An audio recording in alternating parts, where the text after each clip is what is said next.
নমস্কার, আশা করছি সবাই খুব ভালো আছেন। আমি চামেলি মণ্ডল। চামেলি মণ্ডল চ্যানেলে সবাইকে স্বাগত জানাই। আজকে আমি আশাপূর্ণা দেবীর লেখা পদ্মলতার স্বপ্ন গল্পটি পাঠ করে শোনাবো আপনাদের।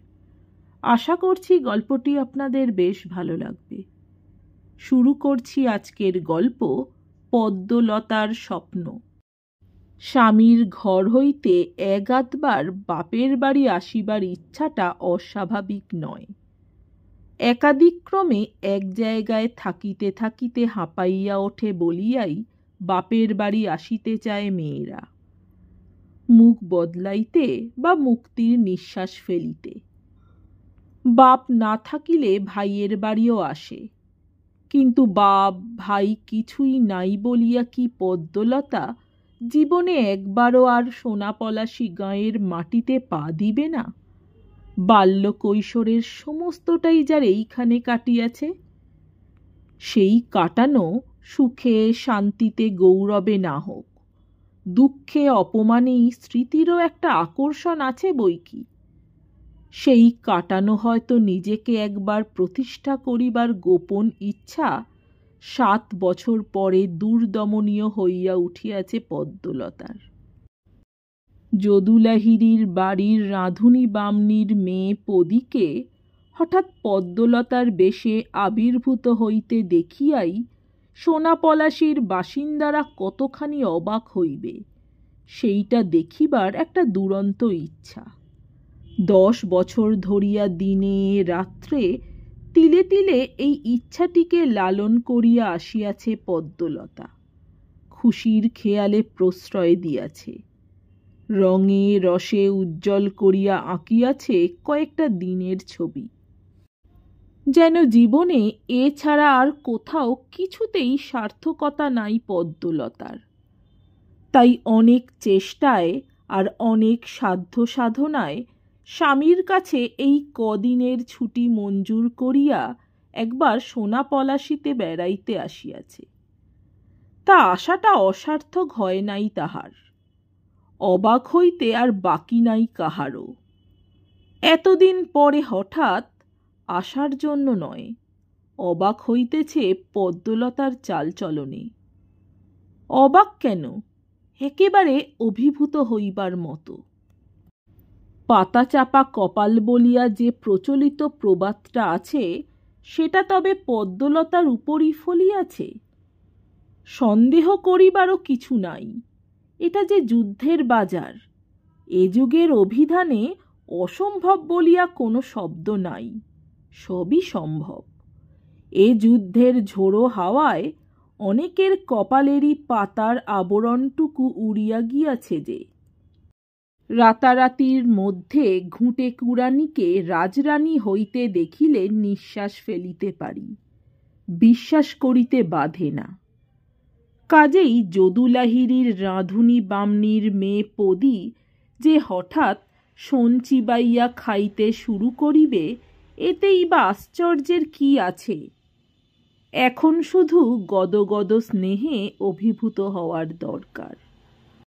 পদ্মলতার গোবেচারা স্কুলমাস্টার বরটি যদি মিলিটারি কন্ট্রাক্টের সুবর্ণ সিঁড়ি বাহিয়া পাকা স্বর্গ গড়িয়া তুলিতে পারে, তবে গ্রামের কয়টা অকাল কুষ্মাণ্ড বখাটে ছেলের চাকরি জোগাড় করিয়া দিতে পারে না? নাকি পদ্মলতা পারে না 2-1 অনাথা আবিরার কন্যাদায় উদ্ধার করিয়া দিতে?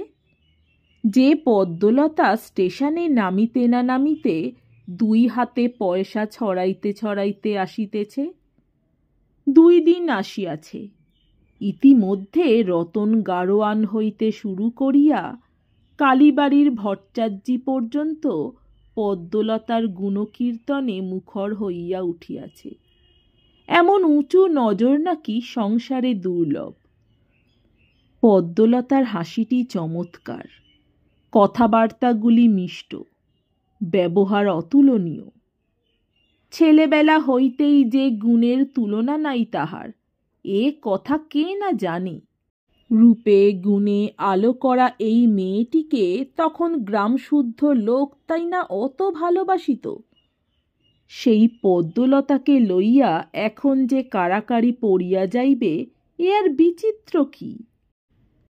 4 দিনের করারে আসিয়া কোন বেলায় কাহার নিমন্ত্রণ গ্রহণ করিবে, এই তো এক মস্ত সমস্যা হইয়া উঠিয়াছে পদ্মলতার। অনেক দিন পরে লাহিড়ী বাড়িটাও জমজমাট হইয়া উঠিয়াছে। লোক সমাগমের আর বিরাম নাই। অমায়িক হাস্যে এবং সারালো আর শাঁসালো আতিথ্যে পদ্মলতা তাহাদের আপ্যায়িত করিতেছে, যেন সেই এ বাড়ির কর্ত্রী। যদু লাহিড়ীর মৃত্যুর সঙ্গে সঙ্গে বাড়ির বোলবোলাও ঘুচিয়াছিল। পদ্মলতা আসিয়া বোল ফুটাইয়াছে। আজও অনেক লোক উঠিয়া গেলে প্রণামী বাবদ টাকা 5টি আঁচলে বাঁধিতে বাঁধিতে সত্যবালা কণ্ঠে মধু ঢালিয়া হৃদ্যতায় গলা ভঙ্গিতে পদ্মলতাকে উদ্দেশ করিয়া বলেন, কাল আমার ওখানেই 2টো মাছ ভাত মুখে দিতে হবে মা পদ্মরানী, ওজোর শুনব না। রায় জেঠিমা যে আগে থেকে বলে গেছেন সতু পিসি। পদ্মলতার কণ্ঠস্বরও বিনয়ে ভাঙিয়া পড়ে। না গেলে তিনি যে বড় দুঃখিত হবেন। ওমা, আমার কে রে রায় জেঠি? মুকুন্দ রায়ের ভাজটা বুঝি? ওসব নেমন্তন্নের ছলে তোষামত করা বই তো নয়, যা বলবো হক কথা। হ্যাঁ, সতু পিসিমা যে কি বলেন, আমি আবার একটা মানুষ, তাই আবার খোসামত। ছি ছি, অনেক করে বলে গিয়েছেন, তাই বলছি। আর অনেক করে বলতে বুঝি আমরা পারি না বাছা? আর তাও বলি, অনেক করেই বা বলতে হবে কেন মা? তুই কি আমাদের পর? সকলের আগে আমার জোর, তা বলে রাখছি। তোর হয়তো মনে নেই, কিন্তু তোর মা আমায় কম ছেদ্দা ভক্তি করত। সতু ঠাকুরঝি বলতে অজ্ঞান হতো একেবারে। সেসব ভালোবাসার সম্বন্ধ কি আর বলে বোঝাবার মা? কিন্তু বলিয়া বুঝাইবার আবশ্যকতাই বা কি? 16 বছর অবধি যে এ গাঁয়ের অন্নজল ভোগ করিয়া গিয়াছে পদ্মলতা, অনেক অপমান, অনেক লাঞ্ছনার অন্ন। ভুলিয়া যাইবে কেন? সত্যবালার রসনার বিষকে কতটা ছেদ্দাভক্তি করিয়া চলত তাহার মা। এত শীঘ্র সে কথা ভুলিয়া যাইবার মতো অত দুর্বল স্মৃতিশক্তি কি তাহার? মায়ের জন্য দুঃখ হয় না পদ্মলতার। শুধু মার কথা মনে পড়িলেই স্মৃতির সমুদ্র যেন তোলপাড় করিয়া ওঠে। হ্যাঁ, লাহিড়ীদের এই দালানেই প্রচণ্ড শীতের রাত। কনকনে হিমের হাওয়া যেন হাড়ের মধ্যে ছুঁচের মতো বিঁধিতেছে। রোগা পাতলা একটি বিধবা, 12 মাস তাহার কাশি সারে না। খাটো একখানি থানের আঁচল গায়ে টানিয়া টানিয়া শীত নিবারণের ব্যর্থ প্রচেষ্টার সঙ্গে সঙ্গে সংসারের আগামী দিনের নৈবেদ্য সাজাইবার গোছ করে, আর অনবরত কাশে। খক খক সেই কাশির শব্দ এখনো যেন দালানের কার্নিশে কার্নিশে লাগিয়া আছে। শীতের রাত্রি গভীর হইয়া উঠিলেই বুঝি শোনা যাইবে সে শব্দ। তাহারই পায়ে পায়ে ঘুরিয়া বেড়ায় ছোট্ট একটি মেয়ে। শীতবস্ত্র তাহারও পর্যাপ্ত নয়। যদু লাহিড়ীর নাতনিদের কারুর ফেলিয়া দেওয়া ছেঁড়া কুটি কুটি সেলাই কণ্টকিত একটি মোটা কাপড়ের ঘাগরা তাহার পরনে। বুকটা যদিবা মায়ের পিঠ ঘেঁষিয়া বসার দরুন একটু গরম হয়, ঘাড়ের কাছে যেন ছুরির ফলা ধারালো হইয়া আছে। বিঁধিতে বিঁধিতে এক সময় অসাড় করিয়া দেয়। তখন আর শীত বোধ থাকে না, শুধু খানিকটা জায়গা জুড়িয়া চিনচিন করার মতো একটা অস্বস্তির অনুভূতি। বেশি কষ্ট হাত 2খানা লইয়া। বরফের টুকরার মতো ছোট্ট হাত দুইখানা দিয়া মায়ের কাজের সাহায্য করিবার সাধ্যাতীত সাধনায় জল নাড়াচাড়া করিতে করিতে হঠাৎ আঙুলগুলো বাঁকিয়া আড়ষ্ট হইয়া যায়। তখন মায়েরই আবার ডবল খাটুনি। হ্যারিকেন লণ্ঠনের মাথায় আঁচল চাপিয়া চাপিয়া হাত পা সেঁকিয়া দেয় মেয়ের। কোলের কাছে টানিয়া লইয়া মৃদু ভৎসনা করে, বলে, কেন যে ছেলে মানুষ ঠান্ডায় ঘুরিয়া বেড়াস? কত কাজ তাহার বাকি। রাঁধুনি বলিয়া শুধুই তো আর রান্নার কাজ সারিলেই ছুটি হয় না। অপগণ্ড একটা মেয়েকে যে ভাত দিয়া পোষা হইতেছে, সে কি অমনি? পরিচারিকার কাজও কতকটা না করিয়া দিলে। তাই মেয়েকে সে তাগিদ দেয় বিছানায় আশ্রয় লইতে। কিন্তু অন্ধকার ঘরের সেই বাহুল্য বর্জিত নিরাবরণ শয্যাটুকু মনে করিলে হৃৎকম্প হয় বেচারার। তেলচিটে বালিশটায় কে যেন জল ঢালিয়া রাখিয়াছে। মার বুকের উত্তাপ ছাড়া সেখানে টিকিবে কেমন করিয়া? তাছাড়া পৃথিবীর সমস্ত ভূত প্রেত দৈত্য দানব কি দল বাঁধিয়া জমাট হইয়া নাই? সেই বালির আস্তরণ খসা হাড় পাঁজরা বার করা ঘরখানার ছমছমে কোণে কোণে। যদু লাহিড়ীর রুগ্না স্ত্রী নড়িয়া বসিতে পারে না, কিন্তু সারা সংসারের খবর যে কেমন করিয়া তাহার নখদর্পণে থাকে, এই এক মজা। প্রদীপের লোভ দেখাইয়া এক আধ দিন মেয়েকে বিছানায় শোয়াইয়া আসিলেই দোতলার জানলা হইতে লাহিড়ী গিন্নির ভাঙা ভাঙা বিরক্ত কণ্ঠের আওয়াজ আসে, ওগো নবাবের মেয়ে, মেয়ের সোহাগটা একটু কম করো। পিদ্দীপের তেল অমনি আসে না। নিজেদের আক্কেল থাকলে আর আমার বলে মুখ নষ্ট করতে হয় না। দুটো মানুষকে ভাত কাপড় দিয়ে পোষা বড় সহজ কি না? ভারী তো সংসারের কাজ, তাই রাত দুপুর অবধি মায়ে ঝিয়ে ঘুরঘুর। এই যে তুমি আপনার সুবিধের খাতিরে রাত দুপুরে কাজ গোছাও। বামুন মেয়ে, এতে মাস গেলে কতটা কেরোসিন পড়ে আমার, সে হিসেব কোনোদিন করেছ বাছা? পরের পয়সায় দরদ হবে কেন? সেই যে বলে না, বামুনের ভাতে আছি, বালামের দর জানি না। তোমাদের হয়েছে তাই। আমিও যেমন অক্ষম হয়েছি, তাই তোমার মতন বেঈমানকে পুষছি। বলিতে আরম্ভ করিলে আর থামিতে চায় না। প্রদীপ ততক্ষণে নির্বাণ লাভ করিয়াছে। ভূত প্রেতের ভয় যতই দুর্বার হোক, লাহিড়ী গিন্নির কাছে নয়। আবার বর্ষার দিনে জল ছপছপ করিতে করিতে হাঁটু ভোর কাদা মাখিয়া মায়ের সঙ্গে দিঘির ঘাটে আনাগোনার স্মৃতিটা কেমন যেন সুখ দুঃখ জড়ানো। একদিন ভারী মজা লাগিত, কিন্তু মায়ের কাশিটা বাড়িলেই মুশকিল।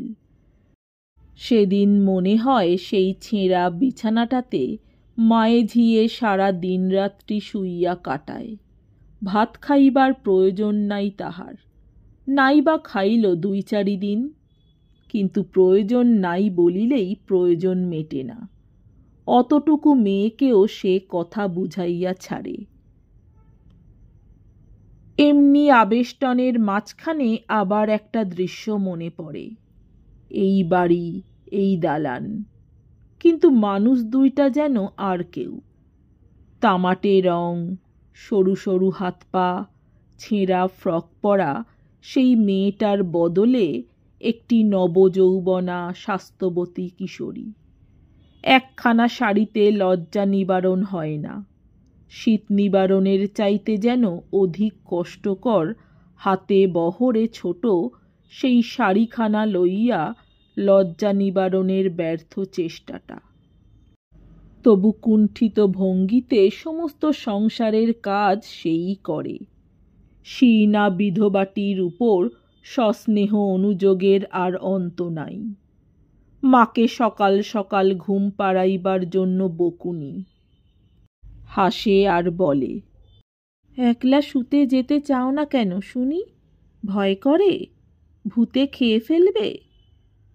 মা কেমন করিয়া বুঝায় এই নবযৌবনা মেয়েকে তাহার ভূতের চাইতেও ভয় বেশি। এমনিতেই তো অনাথা বিধবার মেয়ের বয়স বাড়া বেয়াদপি, তার উপর আবার রূপ। মেয়ে চলিয়া ফিরিয়া বেড়ায় আর মা মুগ্ধ দৃষ্টি মেলিয়া দেখে। হ্যাঁ, পদ্মনাম রাখা সার্থক বটে। দুইখানি পায়েই তো ফুটিয়া আছে একজোড়া পদ্ম। কিন্তু এত বাড়ন্ত গড়ন কেন? অবহেলার অন্নে এত পুষ্টি? যদু লাহিড়ীর স্ত্রী রাগ করে আর না করে, তাহার নাতনি দুইটা ম্যালেরিয়ায় ভুগিয়া ভুগিয়া অস্থিচর্মসার, কালো চামচিকের মতো। আর 14 বছর বয়স না হইতেই এ মেয়ের দিকে তাকানো যায় না। শুনিতে কটু হোক, তবু সে ভালো পরামর্শই দেয় বই কি। বলে, হলো পদি, ভাত একটু কম খাস দিকিন, পরের মাল বলে যত ইচ্ছে খাসনি। দিন দিন যে হাতি হচ্ছিস, দেখতে দেখতে তোর মা মাগির গায়ের রক্ত জল হয়ে যাচ্ছে। সমস্ত অপমান হজম করিয়া পদি কষ্টে হাসিয়া বলে, রক্ত কি আর মার গায়ে আছে দিদিমা? সবই জল। অতঃপর এত বড় মুখরা মেয়ের বুকের পাটা ও আসপদ্দার নিন্দায় পঞ্চমুখ হইয়া না উঠিলে লাহিড়ী গিন্নিকেই বরং দোষ দেওয়া যাইত।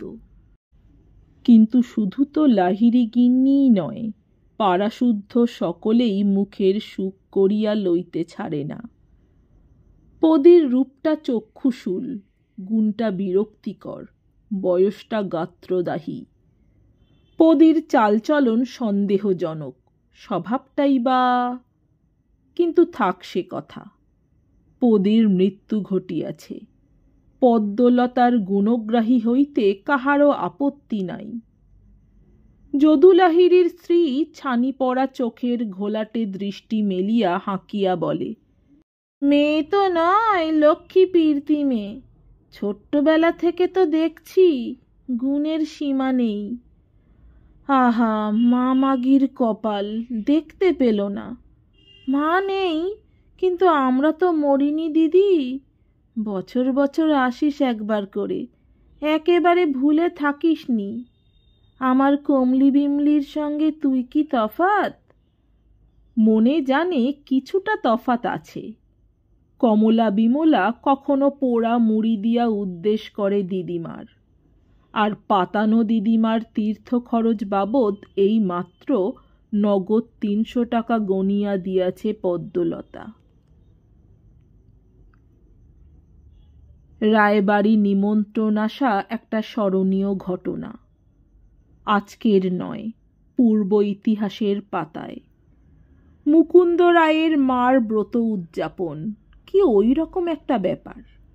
লাহিড়ী বাড়ির সকলে নিমন্ত্রণে আসিয়াছে, তাই পদির মাও আসিয়াছে খাটিতে। ইহারই মধ্যে বোধ করি ব্রাহ্মণ কন্যা হিসাবেই পরিবেশনকারী একটা ছেলে পদিকেও নিমন্ত্রিতাদের দলে বসাইয়া দিয়াছিল।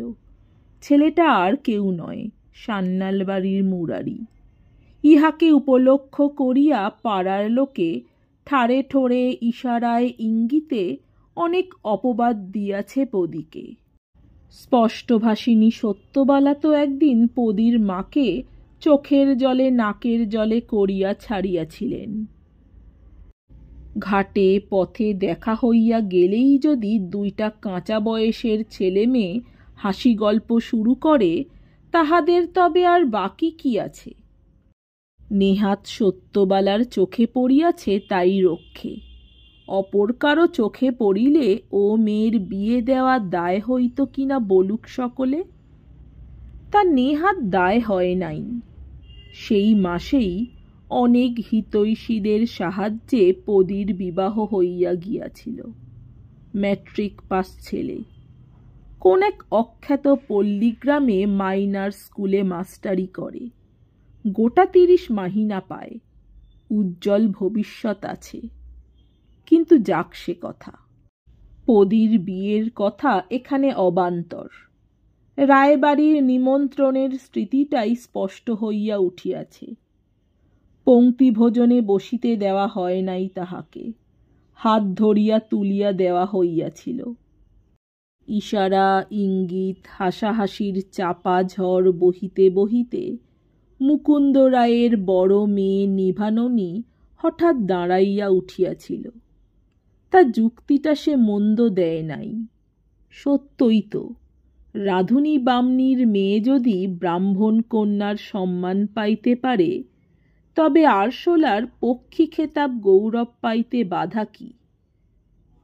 সিঁড়ি দিয়ে দোতলার দালানে উঠিতে উঠিতে বছর 10 আগের সেই ছবিটা মনে পড়িতেছিল। চমক ভাঙিল মুকুন্দ রায়ের পুত্রবধূর সহাস্য আপ্যায়নে। এসো ঠাকুরঝি, তবু যা হোক ভাজ বলে মনে পড়েছে। এসে পর্যন্ত তো একবারও এলে না। কি করি বৌদি, এই তো 3 দিন এসেছি, খালি ঘুরে বেড়াচ্ছি। কারুর সঙ্গেই তো ভালো করে দেখা হলো না, অথচ মোটে 4টি দিনের ছুটি। বকো না বাপু, এতদিন পরে এসে 4 দিন মোটে থাকা কি? কর্তাটিকে লিখে পাঠাও, তিনি একলা অনেক দিন ভোগ করেছেন, এবার আমরা কিছুদিন করি। তাছাড়া তিনি ব্যবসাদার মানুষ, নানা ঝঞ্ঝাটে ব্যস্ত, অত বউ বউ বাতিক কেন? দেখো না, ওই জ্বালাতেই তো আসতে পাই না, ওই এক সৃষ্টি ছাড়া মানুষ। স্মিত একটু হাসির রেখা পদ্মর অধরের কোণে আঁকাই থাকে, ঐশ্বর্য আর প্রাচুর্যের ক্ষীণ একটু ইশারার মতো। কিছুক্ষণ উসখুস করার পরই আসল কথাটা পারে বউ। বলে, গয়না বুঝি গায়ে বেশি রাখতে পারো না ঠাকুরঝি? প্রশ্নটা জটিলই বটে। পদ্মলতার অলঙ্কারের স্বল্পতা ঠিক পদমর্যাদার অনুরূপ নয়। কথাটা যে এই 3 দিনে কেন ওঠে নাই এই আশ্চর্য। রৌপ্যের উজ্জ্বল আভায় সোনার অভাবটা বোধ করি তেমন চোখে পড়ে নাই লোকের। রূপার ওজনকে লঘু করিয়া আনিয়া ফেলিলেই যে সোনায় দাঁড় করানো যায়, এ কথা আর জানে না কে। পদ্মলতা পরিতৃপ্তির একটু স্নিগ্ধ হাসি হাসিয়া বলে, এই দেখো না, তোমার নন্দাই গয়নাগাটি কেড়ে নিয়ে দূর করে দিয়েছে। মরণ আর কি, দুর্গা দুর্গা, কথার শ্রী দেখো। তা কি আর বলবো ভাই, কর্তার ধারণা পাড়াগাঁয়ে শুধু চোর ডাকাত বদমায়েশের আড্ডা। গায়ে গয়না দেখলেই বউটিকে কেউ চুরি করে পালাবে। বলেন, টাকা তুমি যত খুশি নাও, কিন্তু গায়ে গয়না একখানিও না। নেহাত সেই এওত রক্ষে হিসাবে হাতে গলায় কানে একটু রাখা। হ্যাঁ, কি বলছিলাম, গিরিতা তিনি এখনো আছে বৌদি? আছে বই কি, কাপড়ের দাম চড়ে যেতে কেঁপে উঠল একেবারে। দাম চড়ুকগে যাক, ভালো পারের খান 15-20 শাড়ি পাব? খান 15-20? কত পড়বে একসঙ্গে? বউ চক্ষু বিস্ফারিত করে। মানে আর কি, নিজের জন্যে নয়, এলাম তোমাদের কাছে এতদিন পরে, একখানা করে নমস্কারই দেব না? এই দেশ শুদ্ধ সকলকে? তোমাদের আশীর্বাদে বৌদি। ইহার পর আর অলঙ্কারের স্বল্পতায় সন্দিহান হইবার কিছু থাকিতে পারে নাকি? মুকুন্দ রায়ের বড় ভাজ কাছে বসাইয়া অনেক যত্নে খাওয়ান ও এত সামান্য সময়ের করারে বাপের বাড়ির দেশে বেড়াইতে আসার জন্য অনেক ক্ষোভ প্রকাশ করেন। যাক, পদ্মলতার আর ক্ষোভ নাই। যদুলাহিরির রাঁধুনির মেয়ে পদীর মৃত্যু ঘটাইয়া সোনাপলাশী গ্রামে পদ্মলতাকে প্রতিষ্ঠা করিয়া গেল সে। শুধু মুরারি একটু যেন খোঁজ থাকিয়া যায় না। যে মুরারি একদিন উপহাসের হাসি হাসিয়া বলিয়াছিল, তোর কি ধারণা আমি তোকে বিয়ে করব? ওই আনন্দেই থাক। আমার মা তাহলে আর কুলো নিয়ে বরণ করতে আসবে না, আমাকে শুদ্ধ কুলোর বাতাস দিয়ে দূর করে দেবে। কথায় কথায় মুরারির খোঁজটা লইতে এখন আর লজ্জা নাই। পাড়ার আর 5টা খবরের মতোই প্রশ্ন করা যায়। হ্যাঁ গো রায় জেঠিমা, মুরারিদার কি খবর? দেশেই আছে তো নাকি? রায় জেঠি আক্ষেপের সঙ্গে বলেন, হায় হায়, সে ছোঁড়ার কথা আর বলিস নে মা।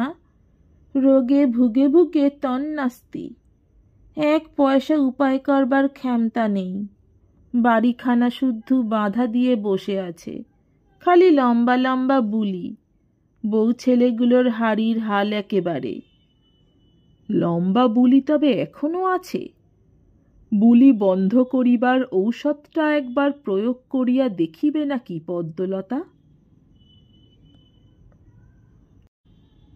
বার্লির বাটিটা নামাইয়া রাখিয়া বিকৃত মুখে মুরারি স্ত্রীর কাছে একটা লবঙ্গের আবেদন জানাইতে যাইবে। উঠানের আগর ঠেলিয়া ঢুকিল পদ্মলতা। মুরারি বিকৃত মুখে হাসি ফুটাইবার পূর্বেই পদ্মলতা সবিস্ময়ে কহিল, কি ব্যাপার, খাচ্ছিলে কি, সাবু? মুরারি 2 হাত উল্টাইয়া পরিহাসের ভঙ্গিতে কহিল, হা গোবিন্দ, সাবু? সে তো অতীতের স্বপ্ন। বালি, বিশুদ্ধ মণ্ডলের বালি। অসুখ কি? অসুখ? অসুখ কি একটা? দারিদ্র, দুশ্চিন্তা, মহাজন ভীতি, দাম্পত্য কলহ, পিলে লিভার জ্বর, ডিসপেপসিয়া। পদ্মলতা একটু ধমকের স্বরে বলিয়া ওঠে, থাক হয়েছে, আর তালিকা বাড়িয়ে কাজ নেই। বউ কোথা? আছে কোথাও কাছে পিঠে। বড়দা বড় বৌদি? তাঁরা তো অনেক দিন দেশ ছাড়া, মা মারা যাওয়ার পর থেকেই। সেই থেকেই বুঝি তোমার এই হাল? মুরারি একবার নিজের অস্থিসার দেহের পানে তাকাইয়া ব্যঙ্গস্বরে বলে, কেন, হালটা কি মন্দ? সবাই তো আর আঙুল ফুলে কলা গাছ হয় না। পদ্মলতা তীব্র স্বরে কহিল, কলা গাছ হয় না বটে, বেত গাছ হয় দেখছি। দুঃখের বিষয় বড়লোকের মোটা চামড়ায় বেতের ঘা বসে না, বলিয়া আরেকবার হাসিয়া ওঠে মুরারি। পরিহাসটা গায়ে না মাখিয়া পদ্মলতা বসিয়া পড়িয়া কহিল, যাক, বসতে তো আর বলবে না, মানি লোক, নিজেই বসি। কই গো বাড়ির গিন্নি, সাড়া নেই কেন? বাড়ির গিন্নি তখন আপনার হতশ্রী বেশভূষা সামলাইতে ব্যস্ত। সত্যই হাড়ির হালই বটে, চট করিয়া মানুষের সামনে বেরোনো দায়। ছেলে মেয়ে 2টিও বাবা আদমের শিষ্য হইয়া আছে, কিছু ব্যবস্থার দরকার। ব্যাপারটা পদ্মলতাও বুঝিতে পারে, তাই আর ডাকাডাকি না করিয়া মুরারির সঙ্গেই গল্প চালায়। বলি, কথাগুলি তো আগের মতনই লম্বা লম্বা আছে দেখছি, কিন্তু সংসারের একই অবস্থা করে রেখেছ। বাড়ির চেহারা দেখলে হয়ে আসছে যে। বাড়ি? ও, পরের বাড়ির ওপর দরদ করে কি হবে? পদ্মলতা অজ্ঞতার ভান করিয়া বলে, পরের বাড়ি? পরের বাড়ি মানে? মানে অতি সোজা, আকণ্ঠ ঋণ, ভিটে মাটি বন্ধক। কেন, এমন মুখরোচক খবরটা এখনো পর্যন্ত শুনিসনি? কি সর্বনাশ, বাড়ি বাঁধা দিয়েছ? বলো কি? ছি ছি, পূর্বপুরুষের নামটা ডোবালে। পদ্মলতা যেন দুঃখে শোকে ম্রিয়মাণ হইয়া পড়ে। মুরারি ঈষৎ হাসিয়া বলে, যাই ভাগ্যি ডুবিয়েছি, তাই না একটু মুরব্বিয়ানা করে নেবার সুযোগ পেলি।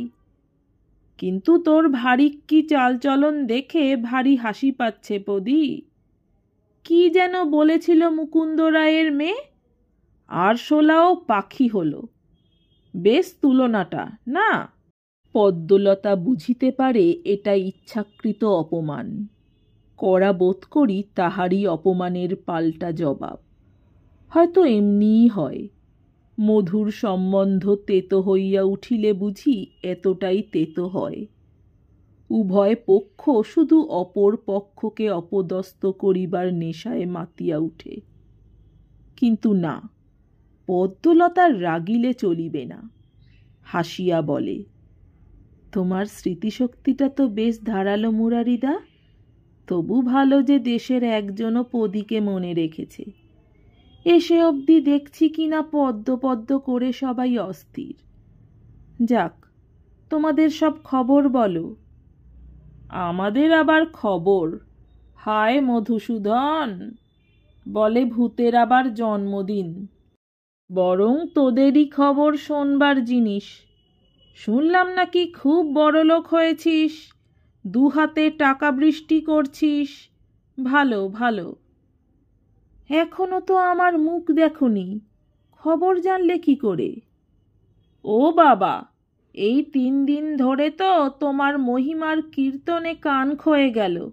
বারোয়ারি পুজোর চাঁদা, স্কুলের চাঁদা, টিউবওয়েলের চাঁদা, কালীর দালান সারানোর চাঁদা, চাঁদার হরি লুট একেবারে।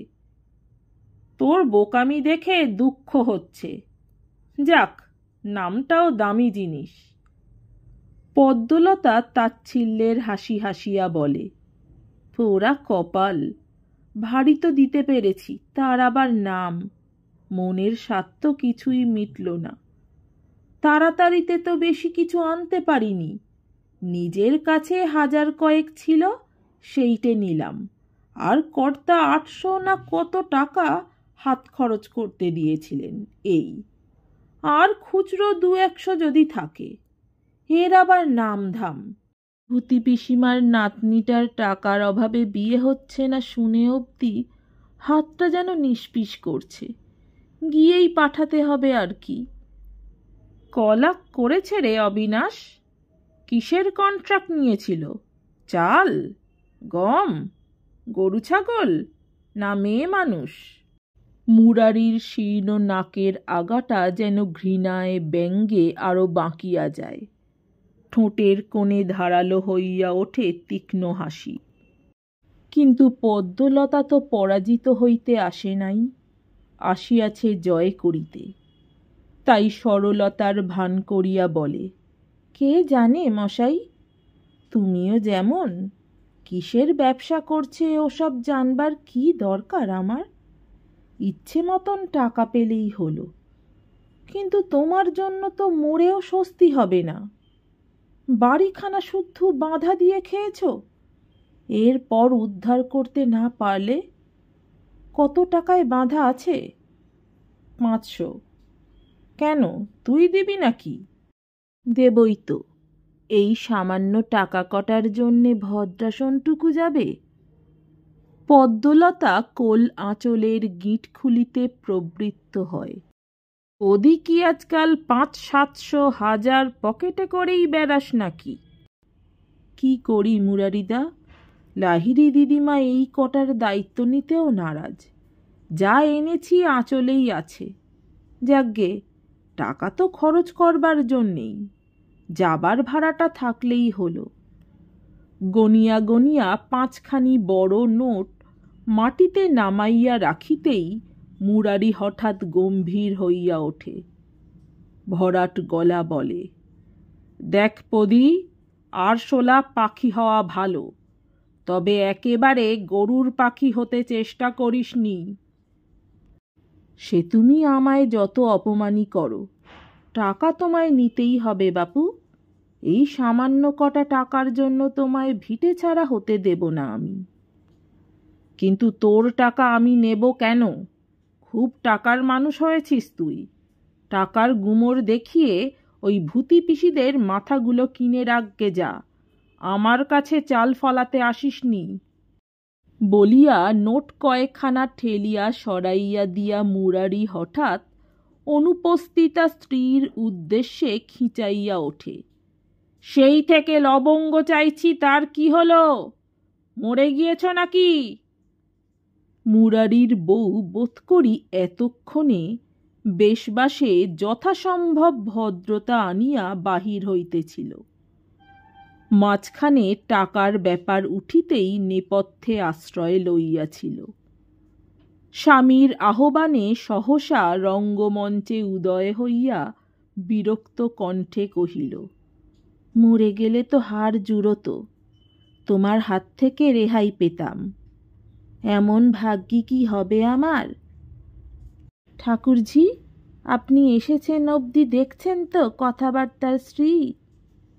দেখছি বই কি, মাথা খারাপ হয়ে গেছে লোকটার। এই নোট কখানা তোলো তো বৌদি, বসত বাড়িখানা তো ছাড়াতে হবে। বউ অবশ্য আগাগোড়াই শুনিয়াছে, তবু লুব্ধ দৃষ্টিতে একবার চাহিয়া বিরস কণ্ঠে কহিল, ওকে আবার মানুষে টাকা ধার দেয় ঠাকুরঝি? ইহজীবনে আর শোধ দিতে পারবে? পাগল, শোধের কথা কিসের? তোমার বিয়েতে তো আমি যৌতুক দিইনি, তাই ধরো সেটা না হয় দিলাম, নাও তোলো। কই, ছেলে মেয়েদের কোন লোহার সিন্ধুকে লুকিয়ে রেখেছ? একবার দেখলাম না। বউ ছোঁ মারিয়া নোট কয়েকখানা তুলিয়া আঁচলে বাঁধিতে বাঁধিতে উৎফুল্ল স্বরে ডাক দেয়, ওরে পুষ্প, খোকা, তোদের পিসিমাকে প্রণাম করে সে। মুরারি জ্বলন্ত চাহনির সঙ্গে স্ত্রীর সহিত ইশারা ইঙ্গিতের চেষ্টায় ব্যর্থ হইয়া রুক্ষ কণ্ঠে কহিল, টাকা ফিরিয়ে দাও ছোট বউ, ও আমি নিতে পারবো না।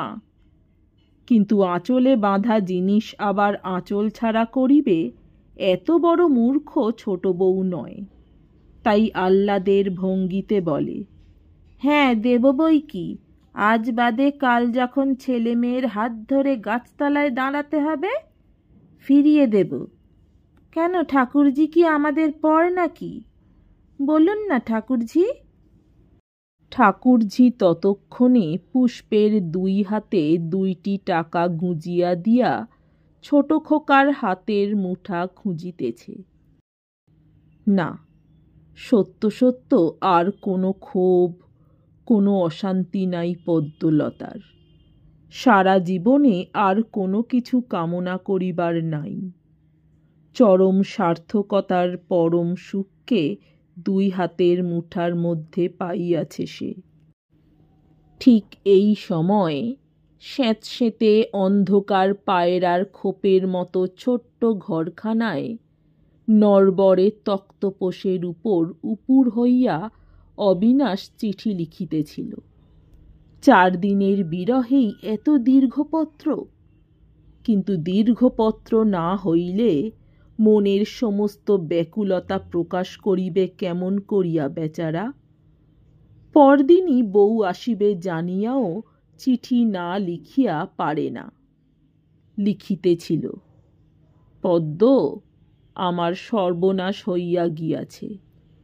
পাটনায় যে চাকরিটার জন্য দরখাস্ত করিয়াছিলাম, এ জীবনে আর সেটা হইবার সম্ভাবনা নাই। ভাবিয়াছিলাম ওই চাকরিটা জোগাড় করিতে পারিলে বাকি জীবনটা একরকম শান্তিতে কাটাইতে পারিব। কিন্তু বিধাতা বিরূপ। সিকিউরিটি দিবার জন্য ভিটামাটি জমিজমা যথাসর্বস্ব বিক্রয় করিয়া যে 4000 টাকা সংগ্রহ করিয়াছিলাম, সে টাকা খোয়া গিয়াছে। তুমি জানো, চোর প্রভৃতির সন্দেহের ভয়ে বাক্সে না রাখিয়া লেপের থলির ভিতর টাকার থলিটা লুকাইয়া রাখিয়াছিলাম। কিন্তু সেখানেও যে চোরের দৃষ্টি পড়িল কি রূপে, এই আশ্চর্য। আমার বিশ্বাস এ জ্ঞাতিশত্রুর কাজ। কাহাকে কি বলিব, আমি আজ সর্বশান্ত। ভবিষ্যতে আর আশার আলোমাত্র দেখিতেছি না। কি জানি, এ বোধ করি ভদ্রাসন নষ্ট করবার দণ্ড। অনুতাপ হইতেছে, কেন এ সময় তোমাকে পাঠাইতে রাজি হইলাম। তুমি ঘরের লক্ষ্মী, ঘরে থাকিলে আমার এ দুর্দশা ঘটিত না। যাই হোক, পত্রপাঠ চলিয়া আসার ব্যবস্থা করো। আমার আর যাইবার সামর্থ্য নাই।